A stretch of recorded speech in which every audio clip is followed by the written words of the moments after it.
ये बोल रहे क्या सुनाई नहीं दे रहा, ब्रो मत बोल मैं भाई नहीं तेरा। टॉप पे बैठा मैं दिखाई नहीं दे रहा, ब्रो मत बोल मैं भाई नहीं तेरा। यार ये गाना तो आपने बिल्कुल सुना होगा। और देखो अगेन मैं उतना अच्छा नहीं गाया, मगर ये जो लोग लकी बोल रहे थे, दे वर लकी लास्ट में, दे वर वेरी लकी कि यूनाइटेड ने जो 14th पोजीशन पे है उन्होंने मैच ही नहीं जीता। तो सबसे पहले तो hello everyone, my name is Darshan, welcome to yet another video of that Liverpool guy. ये है छोटा सा reaction video on Arsenal drawing against Manchester United at Old Trafford.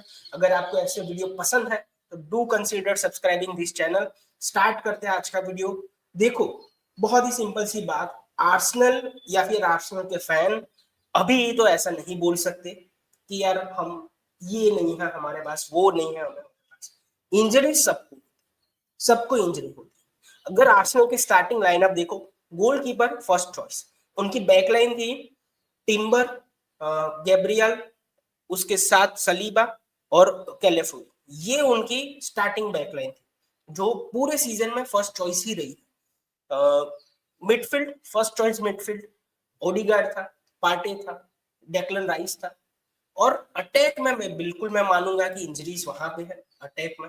और मिकल मरीनो स्टार्ट कर रहा था एज ए स्ट्राइकर। एक साइड पे ट्रोसार्ड था, दूसरे साइड पे एनवेरी जो उनका आप कह लो कि न्यू साका है वो। तो इस स्टार्टिंग लाइनअप के साथ आप अगर ओल्ड ट्रैफर्ड जा रहे हो जहां पे यूनाइटेड खुद स्ट्रगल कर रही है, यूनाइटेड की खुद इंजरी आज पड़ी है। अगर यूनाइटेड की स्टार्टिंग 11 आप देखो और बेंच देखो, बेंच पे एक भी सीनियर बंदा नहीं है, एक भी सीनियर बंदा नहीं था। तो यहाँ पे मुझे नहीं लगता कि you can argue, you can put some excuse और यहाँ पे ऐसा बोल सकते हो कि यार हमारे अटैकर्स नहीं थे ना वरना तो हम जीत जाते। नहीं, I think it was very bad performance by Arsenal, specially in second half. अगर आप फर्स्ट हाफ देखो तो इट वाज इवन गेम, मुझे लगा कि हाँ उतना कुछ आप ज्यादा एक्सपेक्ट नहीं कर रहे थे दोनों टीम से, और दोनों टीम वैसे ही खेल रही थी। यूनाइटेड स्पेशली ऑन काउंटर खेल रही थी। मैं दो तीन चीजें पॉइंट आउट करूंगा यूनाइटेड की गेम के बारे में, क्योंकि मुझे यूनाइटेड का परफॉर्मेंस बहुत सही लगा अपार्ट फ्रॉम द फिनिशिंग।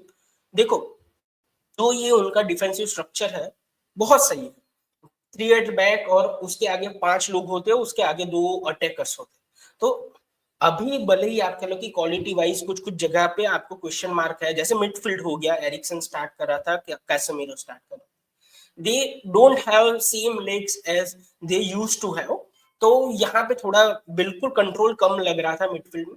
मगर उस पोजीशन पे अगर अपग्रेड किया गया तो यूनाइटेड बहुत सॉलिड डिफेंसिव टीम बन सकती है। भले ही अभी 14th पे है, आप बिल्कुल मान लो कि अभी कुछ अच्छा नहीं कर रहे, मगर एक डिफेंसिव स्ट्रक्चर अभी दिख रहा है। और जब भी ये बड़े टीमों के सामने खेल रही है या फिर जो टीम अटैक करना चाहती है उनके सामने खेल रहे हैं ना, तो ये बहुत ही इफेक्टिवली काम कर रहा है उनके लिए। वो बैठते हैं, डिफेंड करते हैं और काउंटर पे हिट करते हैं और यूजुअली एक बहुत ही अच्छी पोजीशन में चले जाते हैं। फर्स्ट हाफ में अगेन ब्रूनो, मैं कहूंगा कि ब्रूनो की वो फ्री किक मैंने वॉच अलॉन्ग भी की थी, उसमें मैं शॉक हो गया था। मैंने बोला था कि I don't see United scoring in first half, मगर अगेन हाफ खत्म होने से थोड़े ही टाइम पहले फ्री किक मिली and what a free kick it was. Even though I don't like Bruno, सबको पता है यार मुझे बिल्कुल पसंद नहीं है बंदा, मगर you have to appreciate the quality, you hold your hand and कहना पड़ेगा कि यार हाँ बिल्कुल बहुत सही फ्री किक थी, यूनाइटेड को लीड दी सॉरी।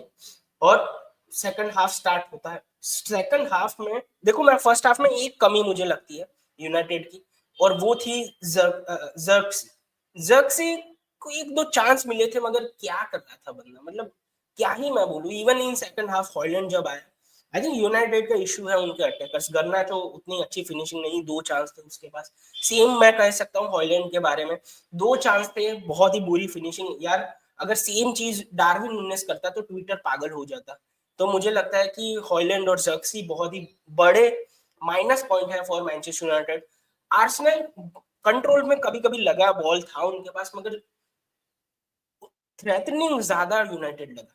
ये है मेरा छोटा सा एनालिसिस, मैं कहूंगा ये पूरे 2 हाफ में डर ज्यादा लग रहा था फ्रॉम मैनचेस्टर यूनाइटेड के। उनके चांस बहुत बड़े क्रिएट हुए कंपैरेटिवली टू आर्सेनल।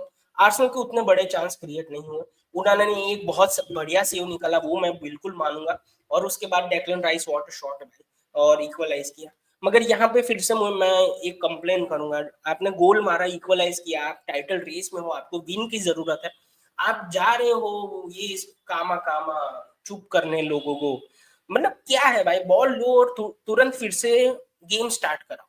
मेंटालिटी का इशू यही है। आप सेलिब्रेट, मतलब सेलिब्रेट क्या करना है, आप 1-1 ड्रॉ कर रहे हो अगेंस्ट 15th पोजीशन टीम, भले वो यूनाइटेड उस पॉइंट पे 15वीं पोजीशन पे थे वो लोग, और आप टाइटल रेस में हो, अगर आप 3 पॉइंट चाहते हो तो ऐसा टाइम नहीं वेस्ट करने का मेरे हिसाब से। Again I'm not taking any credit away from Declan Rice. I still think Declan Rice is the best player of Arsenal. मुझे नहीं लगता कि ओडिगार्ड, सलीबा या फिर इवन साका, लोग बोल रहे हैं ना कि साका is most important player of Arsenal, नहीं, मुझे लगता है कि Declan rice is most important player of Arsenal. अगर हॉलैंड वाली मैं बात कर रहा हूँ ना कि सेकंड हाफ में हॉलैंड के पास एक चांस था, वहां पे हॉलैंड एक दूसरा टच लेने को गया बॉक्स में, तब तक डेक्लन राइस आया, उसने टैकल मारी, बॉल जीता, क्लियरेंस हो गया। तो वो दोनों एंड पे क्वालिटी दिखाता है डेक्लन राइस की। एक टाइप एक एक जगह पे उसने गोल किया, दूसरी जगह पे टैकल मार के क्लियरेंस किया, तो वो बहुत इंपॉर्टेंट है। और अगेन आर्सेनल के लिए अगर कोई अच्छा खेला है ना तो दो ही प्लेयर है मुझे लगता है, डेक्लन राइस और दूसरा है डेविड राया जो उनका गोलकीपर, बहुत ही सही दो सेव निकाले। मेरे हिसाब से ये स्कोर लाइन 2-1 तो हो ही सकता था in favour of Manchester United again, अगर डेविड राया नहीं होता तो। लकी थे जैसे वो लोग बोलते हैं, आर्सेनल बहुत ही लकी था। आपको क्या लगता है, आप बिल्कुल लिखिए। मुझे लगता है कि यार ये यहाँ पे आपको मैन ऑफ द मैच देना पड़ेगा इसको, डेविड राया।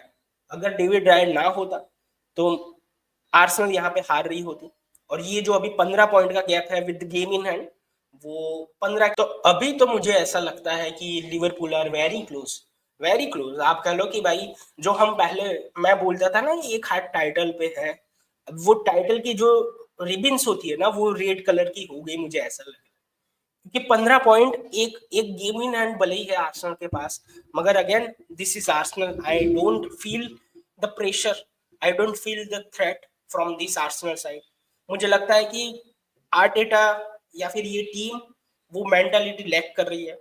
अगर आपने प्रेस कॉन्फ्रेंस सुनी आर्टेटा की, उसको ये क्वेश्चन पूछा गया टाइटल रेस के बारे में, जब पोस्ट मैच इंटरव्यू हुआ, उसमें इंटरव्यू ने ये क्वेश्चन पूछा और आर्टेटा निकल गया वहां से। वो बिल्कुल मैं समझ सकता हूँ, एज ए मैनेजर आप फ्रस्ट्रेट हो सकते हो, मगर you have to give some answer, you have to address the people.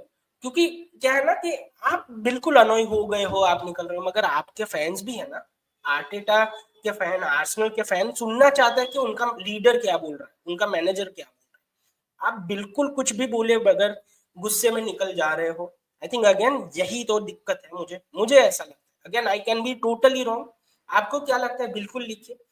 Again 1-1 draw lucky मेरे हिसाब से आर्सेनल थी, क्या आप अग्री करते हो या नहीं वो भी लिखिए कमेंट में।